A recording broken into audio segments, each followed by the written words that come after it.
Okay. Tyce, what up, dog? What's going on? Good to see you, dude. Good to see you too. Um, Thanks for having me. yeah. We wanted to have everybody from the 10 come in and just kind of recap the summer and the entire year for 2023, but also we'll kind of touch on, things going into 2024 and what your sales goals, recruiting goals are and things like that. But Cool. First things first, introduce yourself a little bit. How old you are, where you're from, how you grew up, a little bit about your family background. And My name's Tyce Stevens.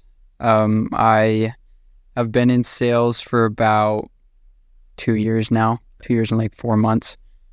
I never really did sales before this and got into it right out of high school. Sold pest control over the phone, but that's not the same. not the same at all.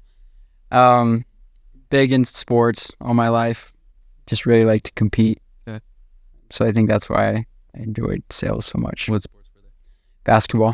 Cool. That's the biggest thing. Basketball. Mhm. Family background. Tell us a little bit about your family dynamic. I got a big family of boys, 5 boys. I have 4 brothers, and mom and dad, entrepreneurs. Dad knocked doors. Oh, really? Yeah, so he sold solar actually back in the day, like 7 years ago. No way. Yeah. Okay. I lived in California with him. I would hang out with the Vivint guys a lot. Sick. So it was super normal. Like door to door wasn't crazy. Yeah. That's sick. Yeah. That's awesome. What got you into the job? I guess, like, how did you get into door to door? Like, who got you out here ultimately? So right out of high school, I knew I wanted to make a lot of money. Yeah. And I just wanted to progress and do something different than everyone else. So I got into like the pest control sales, which was good, but it wasn't like everything that I wanted. Yeah. So I was always just looking for an opportunity. And one of the guys here posted on their Snapchat story, literally just a picture of all the paychecks of his paychecks. And I swiped up. I was like, yo, get me out there. And I want those paychecks. What are you doing? The next week I was out there selling in Tampa, I think was the first blitz. That's fire. But That's awesome. When it comes to, because you've been doing this this is your second year, right? Yeah.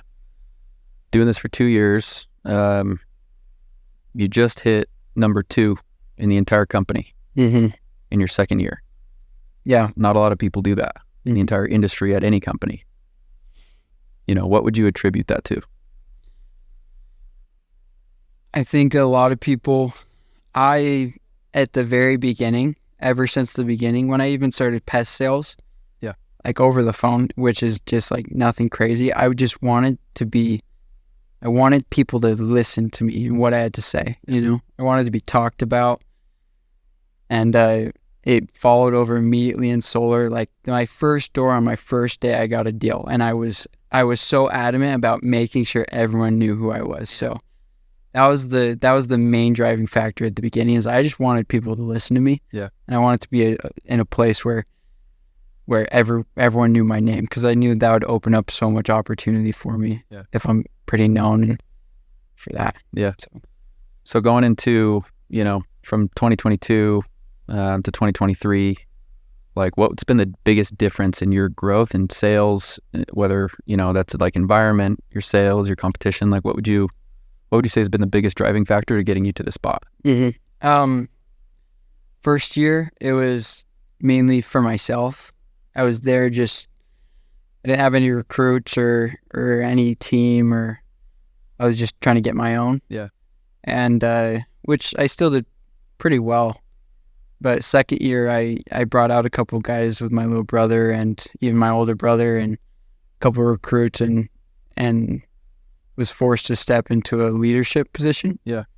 And that kind of forced a lot of growth from me. So I think that was the biggest driving factor, is you don't really have a choice at that point. It's just your duty to lead from the front. It's the highest form of motivation. Yeah. So you felt like you were forced to. Yeah. In a sense, because you had those recruits.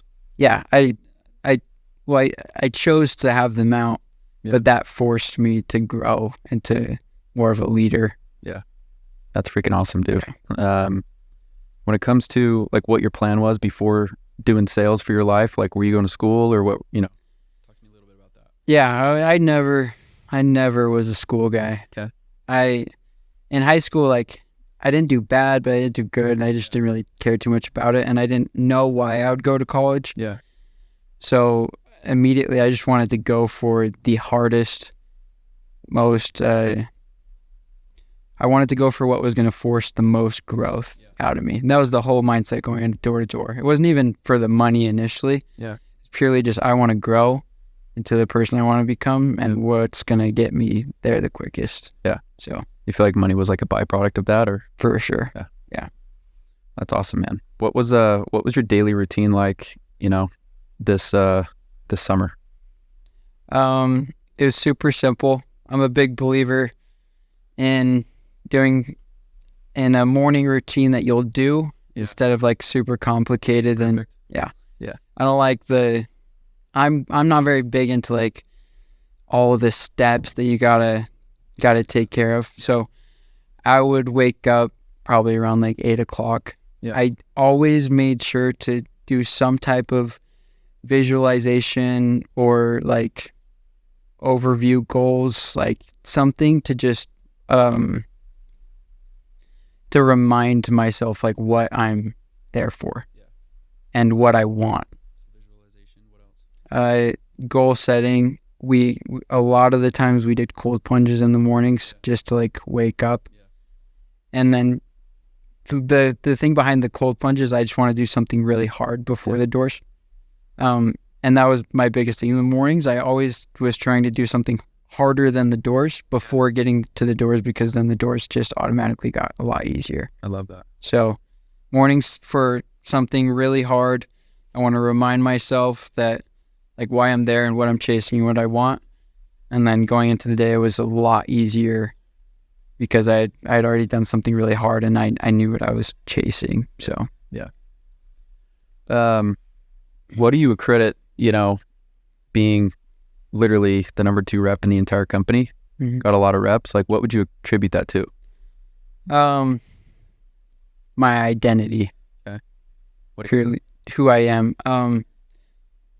I've always, in everything I do, like I always want to be at the top or the best, and I don't settle for anything less than that. Yeah.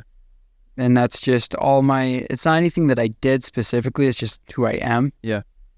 Just like, I think, it's just who I know to be and who I am. So like, I'm going to make that happen no matter what. And there's like a couple things that goes into it, but I think the main thing is just me knowing who I am, and that's who I am, and making decisions based on my identity. Right. When it comes to like the environment, I mean, you guys had a squad out there in Pensacola. Mm-hmm. Like you had some hitters. Half the 10 is from Picola. So Yeah. You, Bihar, obviously leading the way. Mm-hmm. How did you, like when it comes to the importance of environment, right? Because like you said, you are driven. Yeah. In your first year, a lot of reps quit if they're not like perfect, right? Or if they're not in the top 10 in their first year. For sure. Right. How does like the environment come into play? Because a lot of it's like you have to build the skill set first. Once you have the skill set, then it's like you have no excuses anymore. Obviously you displayed that, but like Mm-hmm. a lot of people don't even get to that point. Yeah. So something's different, For sure. Walk me through what the environment was like, try to think back like May, June, July, like peak summer, like what was that environment like? Super, super competitive. And I think that's the biggest thing, is the competition aspect of everything. And we have some heavy hitters like B Hart and like Mason who come in and throw down, and they show proof of concept to the younger guys. Yeah. So then there's that belief also. But I think the biggest thing is the competition within the office and within the company. Yeah. That drives, because even if you sucked at sales, if you're competitive, like you'll go make it happen to beat the guy next to you who you're throwing down. Yeah. And with me being roommates with B Hart, like I think that's a big reason why we did so well this summer. Yeah. It's because at night, we would talk we'd banter, we'd go back and forth in the morning. Yeah. It's so fun. And that's like, I think that's one of the biggest reasons why like we had so much separation between everyone else. Yeah. Yeah. I mean, there was a ton of separation. I think that speaks volumes to like you two, you know, from my outside perspective, obviously I was out there with you guys for like half the summer, but like from my perspective, it's just like incredible level of competition and just like obsession of that competition. That's like all it was. For sure. It was just like you guys were tossing haymakers, you know, like 4, 5, 4, 5, 6, 7, 4, 5, like every week. Like it's water, you know? Yeah. Like that takes a lot, especially with our schedule going year round. Like how do you stay level headed through the entire year? You know? Yeah. Because it's not like other industries where it's like you can go hard for 3-4 months, right? Like my background is in pest control, right? So it's like in pest control, you go hard for, 4 months and then then it's like you're off. Yeah. Here it's like you got to work all year round, and which is a different game. So how do you do that? I think because a lot of guys talk about burnout, and that's something that I've also experienced. And I don't think people say that burnout is fake. Like it's like it just means you're uninspired. But I think the only time you burn out is when you're actually just like failing and you're not doing it right. Yeah. Like you're just not getting results. It's addicting, right? Yeah, for sure. You get like, as long as you're producing, getting results and seeing progression, and you're intentionally looking for it and switching things up if it's not working and always looking to progress and produce, then burnout isn't a part of the conversation majority of the time. Yeah. Just because it's so fun at that point and there's so much momentum. I mean, like the only time you burn out is just when you're not selling. Yeah. Or when you're not getting paid. Yep. When you're getting paid, everything's fine. Yeah. So sales cures all, baby. How has this opportunity affected your life and changed your life? In a lot of different ways. The biggest way has nothing to do with the money or the doors. It's just the person I've been able to develop myself to, or how much growth I've seen in just my personal life. Yeah. With my confidence, my relationships. Yeah. And I can attribute that to my leaders. They've really shown me how to just be a better person, and in return, you make more money, you get more sales, you get more recruits. But at the heart of it, like in what the legacy book, they talk about better people make better blacks. Yeah, that's exactly. Better people make better salesmen. Better people make better leaders. So I've just been able to develop into a better person. Because a lot of times what you see in the industry, is people that throw that stuff to the wayside just to get the commission. Yeah. But I think one thing that really separates us is we focus on like who people are first. Yeah. Like, as long as we take care of that stuff, we always say like the sales will follow. And I think you're an incredible example of that. Honestly, like, obviously we're close outside of the job, but like, I think that's incredibly rare. And I think that's one of the most impressive things, is like not just your sales numbers, but like who you are as a person. And I think you're right on the money. Like we have incredible leaders, right, that can keep you level headed through everything outside of sales too. For sure. And teach you and give you a good example of like how to be that type of person while also crushing at the job. So that's freaking awesome, man. I love that. Just wrapping up here, like, what are your, now looking forward, right? Recap 2023, cool, it's behind us. Guess what? Nobody cares anymore going into 2024. Exactly. It's done. You get the trophy and it's done. What are the goals for 2024? For myself? Sales goals, recruiting goals, where do you, look back if it's, December of 2024, what have you accomplished? I'll have a full team. Okay. So going into third summer, I'll have a full team of reps, of dogs, not just like people who are able to knock. They're all going to be dogs. Yeah. How many of them are going to be in the 10? Call your shot. Let's hear it. I'll take half of the 10. Half of the 10, 5 spots? for sure. Let's go. 100%, no doubt. What are your sales goals? Sales goals, I want a golden door.